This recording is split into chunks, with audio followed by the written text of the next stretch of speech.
Today, I want to talk about something scary, something most players fear, but in reality, DMs dread even more. Killing a PC in the middle of a campaign. I know, Dungeon Masters. What a horrible thought, right? That's not our goal. We don't want to steal the fun from our players by killing off their favorite character. And we still had plans for exploring that PC's background. How could we kill them off without finishing out our plans?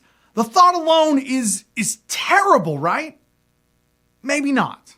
I want to talk about why not only is this not anything to be scared of, but rather how it might be a boon to your Dungeons and Dragons game.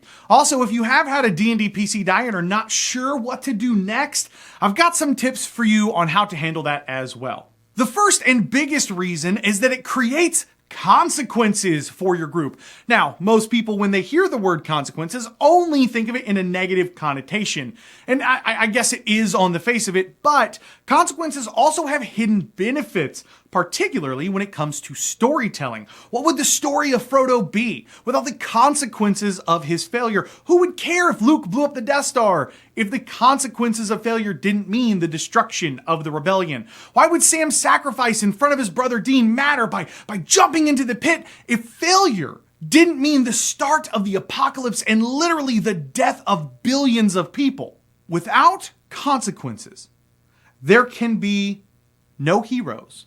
Period. Literally, consequences are what makes heroes what they are. The consequences of what might happen if you run into a burning building to save a child is what makes firefighters so heroic.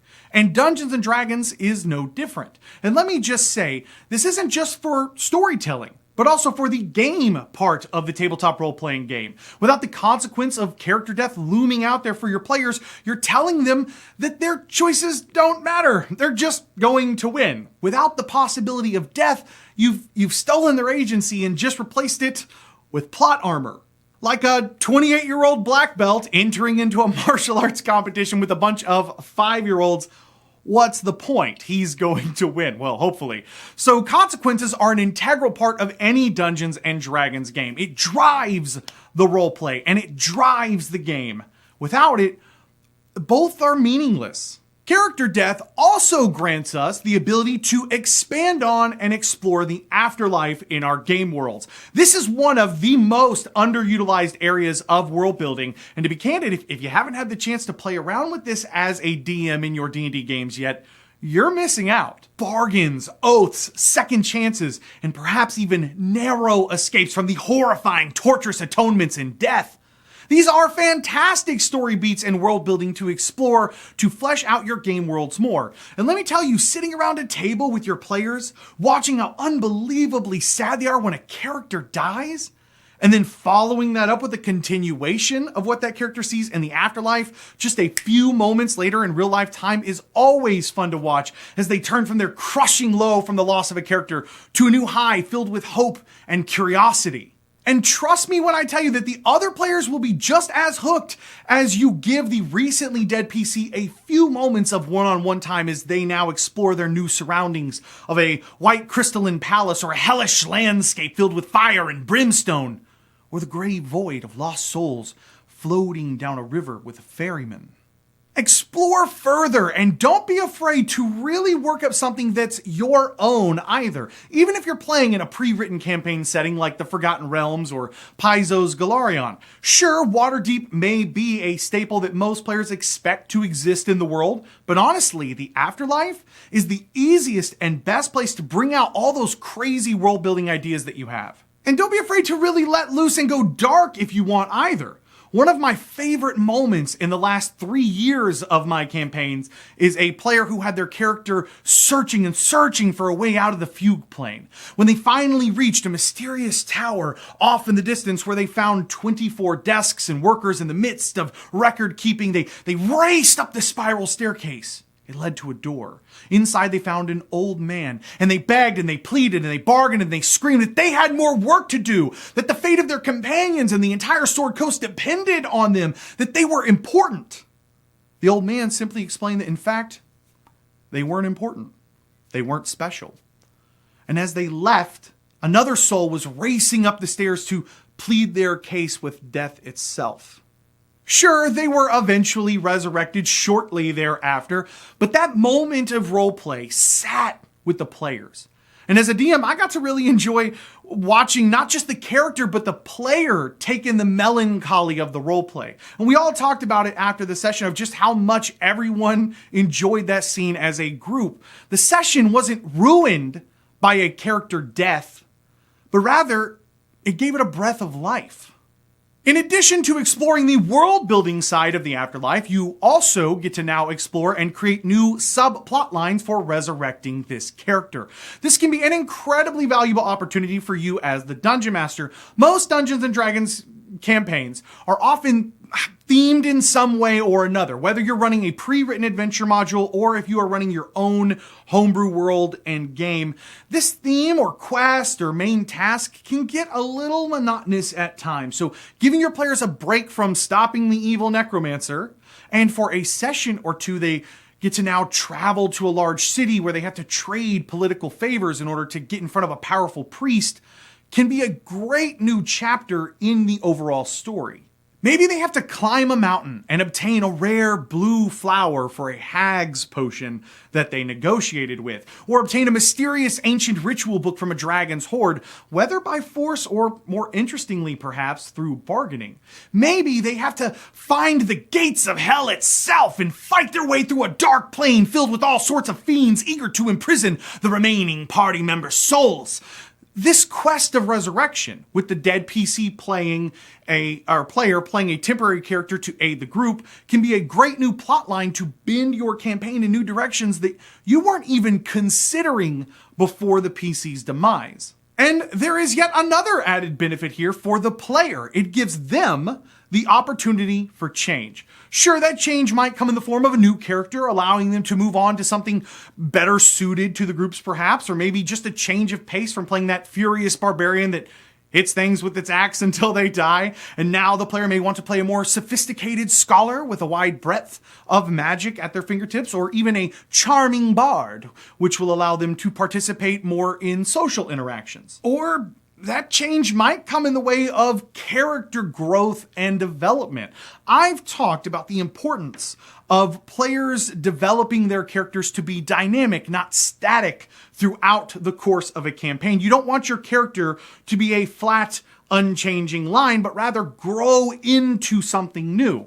But in order for a character or even a person to change in the real world, you first need a catalyst. You need a moment, an event, something to jumpstart that change, something to challenge their established worldview. A bloody and violent death, along with a resurrection, perhaps performed by a character's closest friends and allies, certainly fits that description well. And even mechanically, this presents itself with a chance to mix things up. If the player was flirting with the idea of taking a few levels of Paladin, now might very well be the time. But there is also one more beautiful boon given to us as Dungeon Masters when our Dungeons & Dragons players' characters die: the good old-fashioned dead NPC. Just in case your player wants to move on and play something else, well, that's what we call a gift to the DM. Guy Sklanders from How to Be a Great GM implemented this perfectly in our Saber Dice Caro Stones campaign with my character Barnabas Bray of Briarwood. When my character died, I didn't want my character's sacrifice and death to be meaningless. So I moved on to then play Lionel.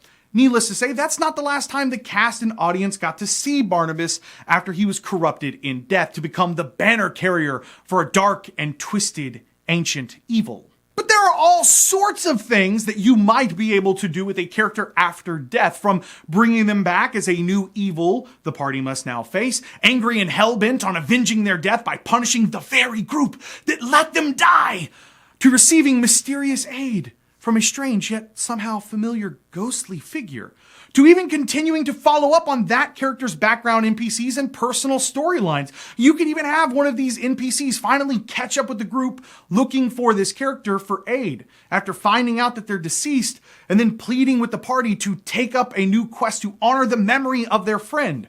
Or perhaps a warlord assassin declares the dead PC's debt now be passed on to the rest of the group. There are tons of amazing ways you get to use dead PCs, turning them into resurrected NPCs and allowing their histories to entangle the group after they're gone. It allows the character to live on and the player and the rest of the group to still experience the shock of their return, they are an absolute gift to any D&D campaign. Okay, so real quick, I want to rifle through a few more tips for how to deal with a PC's death as a dungeon master. I'm probably not going to expand on these much, but I think these tips are worth sharing for DMs who might be a little nervous about what to actually do when and if a PC dies. Number one, and this is the golden rule here, never, ever, ever plan out a PC's death as a dungeon master by yourself. If you think it would be cool to just kill off a PC so you can start X or Y plotline, stop. Railroading a character death is simply not acceptable. If they die on their own from a difficult fight, fine. But anything other than that is taking away a player's agency, which is bad enough. Doing it with the intent to kill off their character is downright crappy DMing.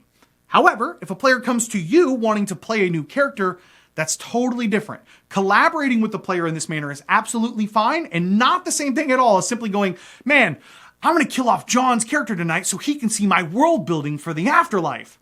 That's lame. Number two, if a character dies, do not gloat.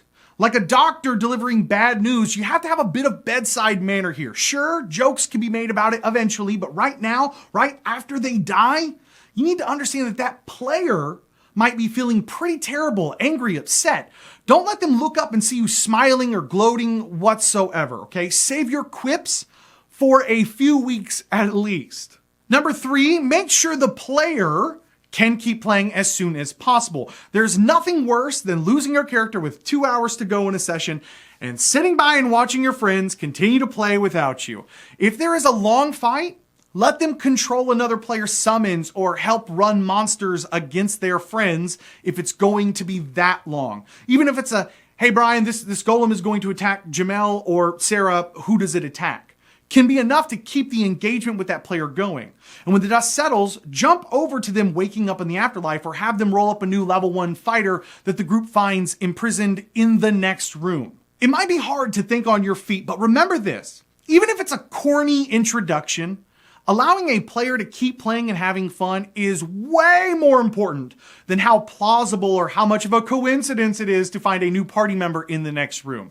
Do whatever you have to keep the player from staring at his friends having fun while he's just dead for several hours.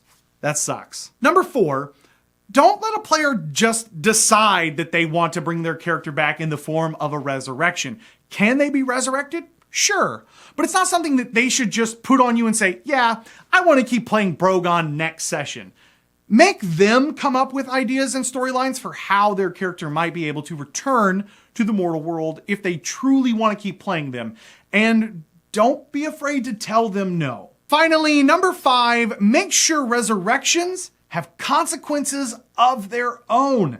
Maybe it's a new character flaw or a sacrifice that the rest of the group has to make. Maybe they come back with levels in Warlock. Maybe the townsfolk knew that that character was dead and now they don't trust the party, running them out of town after accusations of dealing in devilry. Whatever you come up with something meaningful that is better than just a God loves you, enjoy your plot armor, death has no consequences. A simple rule to think on is this: the easier the resurrection, the greater the consequences for it should be. If your players went on an epic quest slaying a dragon for that ancient ritual book, okay, maybe that's good enough.